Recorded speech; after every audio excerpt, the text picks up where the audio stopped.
Welcome, Guardians. We have the new This Week at Bungie for January 27th, 2022. This Week at Bungie, we kind of kicked a lot of butt, took some names, made grass prettier, and unbanned some folks. Hey, Guardian, come here often. You can't see it, but I'm totally doing a very alluring eyebrow wiggle, but in XO. It's fantastic. Anyway, it's our weekly chance at a twab-tastic good time, maybe a few more hidden Easter eggs for those that liked finding them in the previous blog posts. But alongside bad jokes and cute secret messages, we actually do have real game things to discuss. We've got some ritual reputation changes, an HDR setting revamp, and an update on BattleEye, and absolutely nothing to do with Telesto. So, without further ado, let's jump right into things.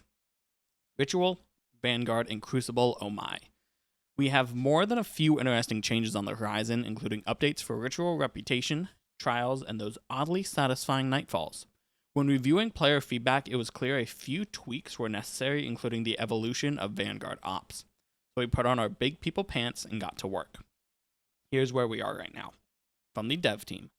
Ritual Reputations. Looking at the data for Season 15, Guardians were approaching the new Vanguard ranks differently than what our models initially assumed. According to our findings, players were running more Vanguard strikes than anticipated and were optimizing for the new activity streak at a lower rate as well. We used the data from Season of the Lost to adjust the model to be more accurate with actual behavior, and then retuned everything to bring the average gain more in line with Crucible. For Season 16, expect increased Vanguard reputation on completion, activity streak amounts, Nightfall multipliers, and Nightfall completion quality bonuses. Vanguard reputation gain should be approximately twice as fast for most players, with the ability to optimize even faster by playing higher difficulty Nightfalls and utilizing the streak more. Similarly, Trials of Osiris was about 30% slower than anticipated while not having an accelerated gain when higher ranks are achieved. We also felt like we were not valuing winning rounds enough, especially players getting to 20 round wins and at 7 ticket wins. We've added a small amount of Trials reputation at match end for every round won in that match, which increases based on how many ticket wins a player has. At the end of every round for that match won, increased reputation on how many tickets wins you have. Pretty simple. At the top end, each round won awards 21 reputation, up to 105 extra reputation a match. This ideally speeds up Trials reputation gain by 50% or more for players who do not regularly reset their ticket in an attempt to go flawless. While we are not able to give an accelerated reputation gain for higher ranks in the Witch Queen for technical reasons, look for more news on that sometime later in the year. Also, here's a quick preview of a returning Trials reward for next season. There's another weapon in the pipe, but we'll leave that for you to discover when Trials returns in the Witch Queen. It is Summoner Auto Rifle. So, what about the things that aren't changing yet? We're very happy with the speed of Crucible reputation gain, though we may look at this again alongside Iron Banner vendor changes in the future. Gambit reputation gain was about 30% slower than desired, but with the Gambit revamp coming in the Witch Queen, we would like a full season to analyze playstyles and patterns before making any changes. More details on that coming in a future TWAB. Oh yeah, that's right, we hit you with that anticipation. Dude, if we don't get the Gambit one next week, I'm gonna be meh. We're also not currently making any changes to the activity streak system or the placement of the ritual weapon ornaments. Big sad. We have heard your feedback on it and don't believe it is currently meeting our design goals. Why wouldn't you change it? It's intended to feel like a nice bonus for dedicated players, but rarely feel critical. Right now, it can sometimes feel too punishing to leave your ritual playlist, but this is partially being driven by the Gambit Vanguard reputations moving slower than intended, combined with the ritual ornaments being on the second reset. We want to see how the tweaks to Vanguard reputation changes playstyle and hourly gain before we make any changes across the board. Lastly, we know how annoying it is to not remember which reputation bonus is active by Thursday or Friday. Starting in the Witch Queen, when double ranks or rewards are active, those activities will have a modifier on the launch screen to remind you. Big things really do come in small packages, and thank God that's so helpful. Vanguard Ops. As discussed in an earlier TWAB, the Season 13 Battleground activities have been added to the Strikes playlist. And that means this playlist has been renamed to Vanguard Ops. As a reminder, the 4 new battlegrounds coming with the new season are Behemoth on Nessus, Oracle on Nessus, Hailstone, Europa, and Foothold on Cosmodrome. The actual battlegrounds activities are the direct launch no champion version of the battleground, as these match the length and difficulty of most of the strikes in the playlist. Any bounties, quests, triumphs, or challenges used to reference strikes now reference Vanguard Ops instead. Nightfall. We've been slowly iterating on the pressures and challenges we apply at each of the Nightfall difficulty ranks. One big outlier was the strike-specific modifiers with damage boosts and other effects that enhanced boss attacks. While some of them were cool and fun, like who doesn't like getting yeeted 5 miles by Sadia, we were generally inconsistent, and they were pushing tactical play more than the intended build crafting. So, we have removed these from Nightfalls, starting at Hero. We also added a new style of burn called Acute, which will increase player damage taken from a specific element by 50% and increase player damage done by 25%. Most Nightfalls already had a 25% damage received modifier, so this will be an across-the-board 25% increase in both directions for that element. That's going to be rough in GMs, dude. Oh my god, that's going to be so bad. Especially with like the Knights burned and stuff. Ugh. Secondly, we're moving the seasonal strike modifiers that we introduced in Season 15 from the Vanguard playlist to Nightfalls. These are unique buffs and boosts that give you, that aid you if you lean into the combat themes of the season. For Season 16, they are themed to Glaive and Void usage. These rotate weekly and appear on all Legend, or Hero, Legend, and Master Nightfalls. No Grandmaster, interesting. We look forward to your feedback on these as we continue to iterate. And here's a quick preview of some sweet loot that you'll be able to earn from Nightfalls next season. For a lot of people, these will look familiar. I don't know the names of these, and I probably should have looked these up real quick. But we have 2 initial, I think this was like Silica something. This is, I think, from Savathun's song. Be interesting to see if those strikes come back, since we have the weapons.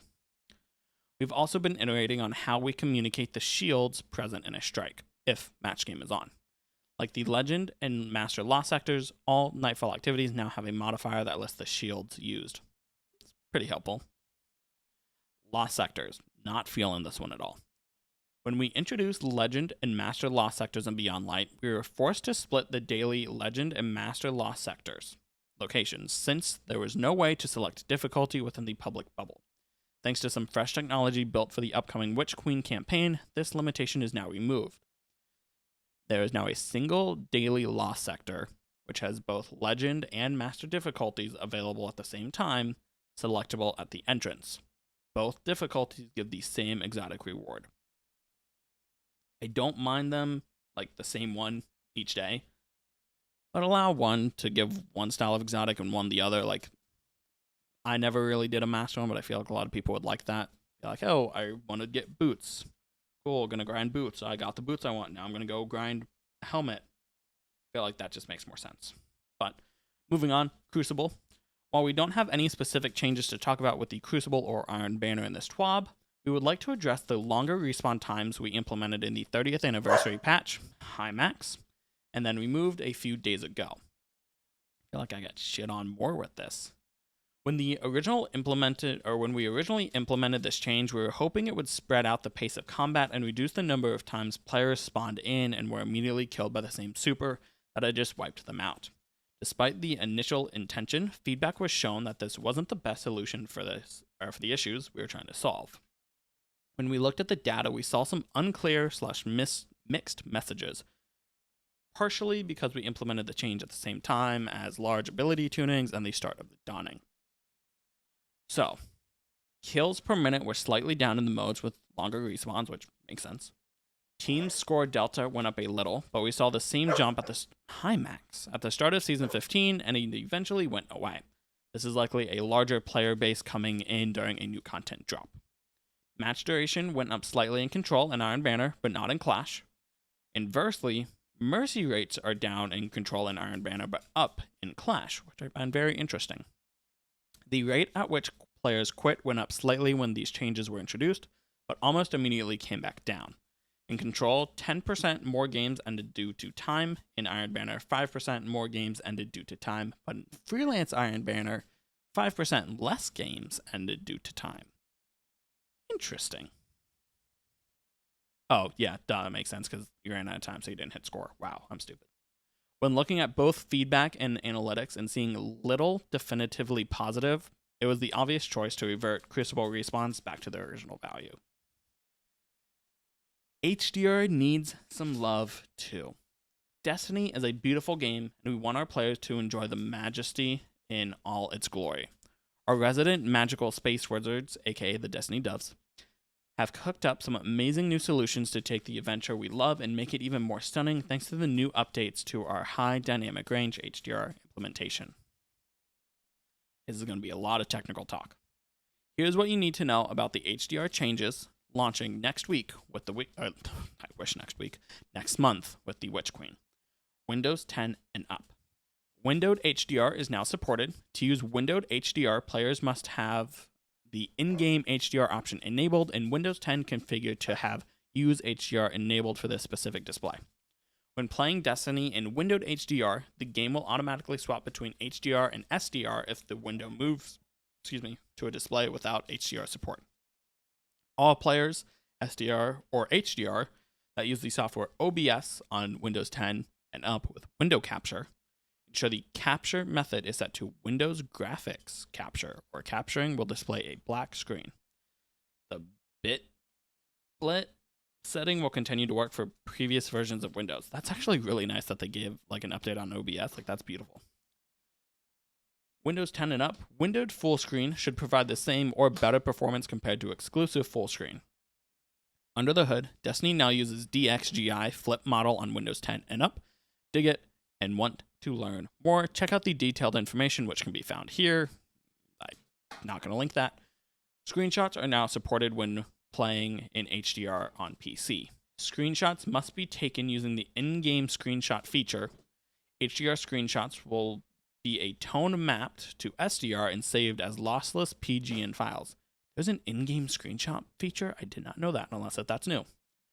Calibration improvements on all platforms. Players in HDR will see an updated calibration UI screen to adjust their settings. That's what it's going to look like. HDR calibration settings have been updated with friendlier functionality to accommodate the wide range of HDR display capabilities and viewing entertainments. SDR and HDR calibration settings are no longer stored account-wide, and old settings have been reset. Interesting choice. Display calibration settings are now stored per platform.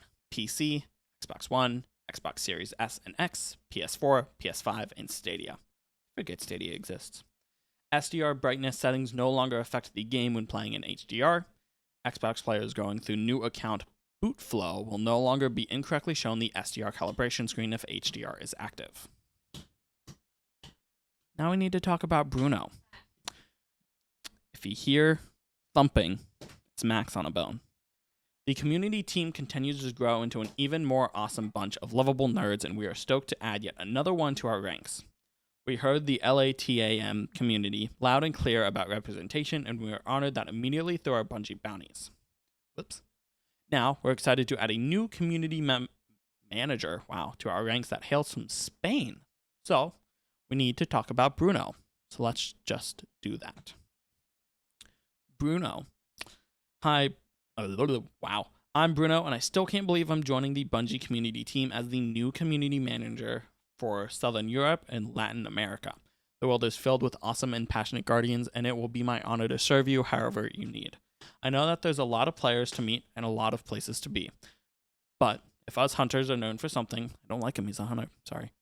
It is for having allies in every corner and for always being on the go. So, I'm ready for this mission. Now, don't give me that look. I might main an Arc Strider, oh god, even worse. But I love my 3 Guardian classes equally.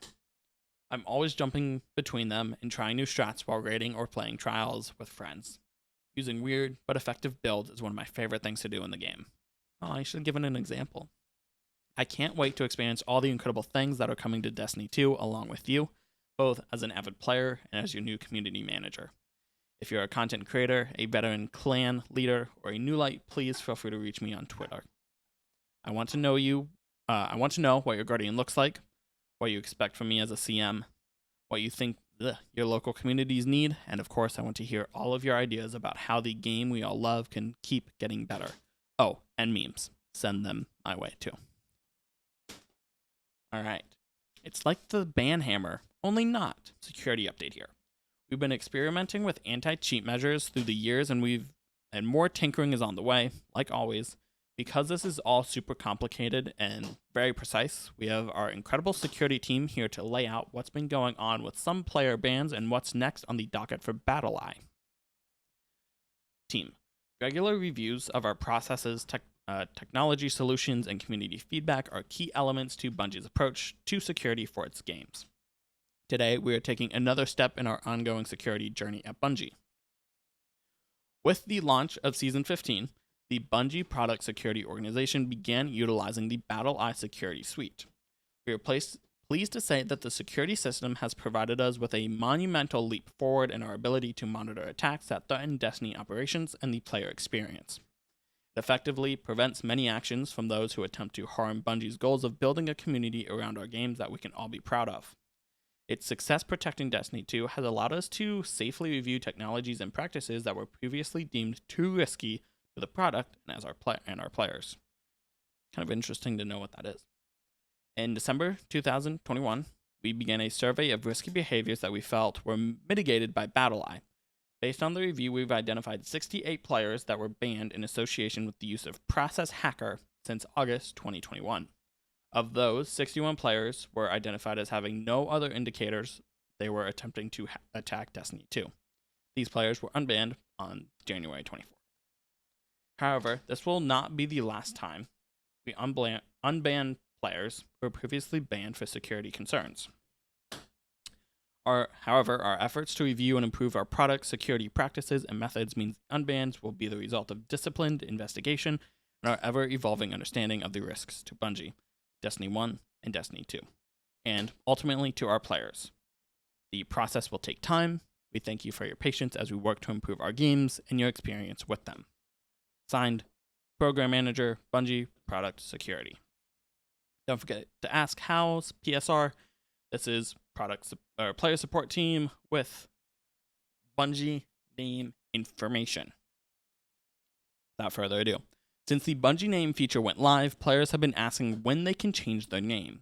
We're investigating a way for players to change their Bungie name and a feature update, and we're currently targeting a date close to the Witch Queen's launch date.